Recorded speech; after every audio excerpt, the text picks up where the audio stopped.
ফিলিস্তিনের গাজায় চলছে বন্দি বিনিময় চুক্তি। এ চুক্তির প্রথম ধাপের চতুর্থ দফায় আজ ৩ জন ইসরায়েলি জিম্মিকে মুক্তি দেবার কথা জানিয়েছে হামাস। এর বিনিময়ে ইসরায়েলের কারাগারগুলোয় আটকে থাকা ফিলিস্তিনিদের মধ্যে ১৮৩ জনকে মুক্তি দেবার কথা রয়েছে। যুদ্ধবিরতি চুক্তির শর্ত মেনে তাদের মুক্তি দেবে ইসরায়েল। ১৮৩ ফিলিস্তিনি বন্দির মধ্যে ১৮ জন যাবজ্জীবন কারাভোগ করছিলেন। ৫৪ জনের বিরুদ্ধে দীর্ঘমেয়াদে কারাদণ্ড দেয়া হয়েছিল। এর মধ্যে ১১ জনকে ২০২৩ সালের ৭ অক্টোবর গাজায় যুদ্ধ শুরুর পর আটক করা হয়।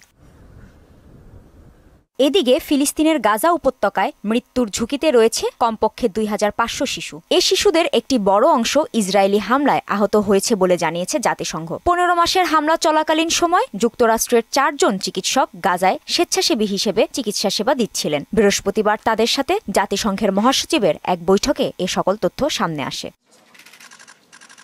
অন্যদিকে ওয়াশিংটনের বিমান দুর্ঘটনার রেশ কাটতে না কাটতেই আবার বিমান দুর্ঘটনা ঘটেছে যুক্তরাষ্ট্রে। শুক্রবার ফিলাডেলফিয়ায় একটি যাত্রীবাহী ছোট বিমান বিধ্বস্ত হয়। এতে ক্রুসহ মোট ৬ জন আরোহী ছিলেন। প্রাথমিকভাবে জানা গেছে যাত্রীদের মধ্যে একজন শিশুও ছিল, তবে তাদের কেউই বেঁচে নেই। যুক্তরাষ্ট্রের প্রেসিডেন্ট ডোনাল্ড ট্রাম্প এ ঘটনায় শোক প্রকাশ করেছেন। কাজী শাহরিন, মোহনা সংবাদ।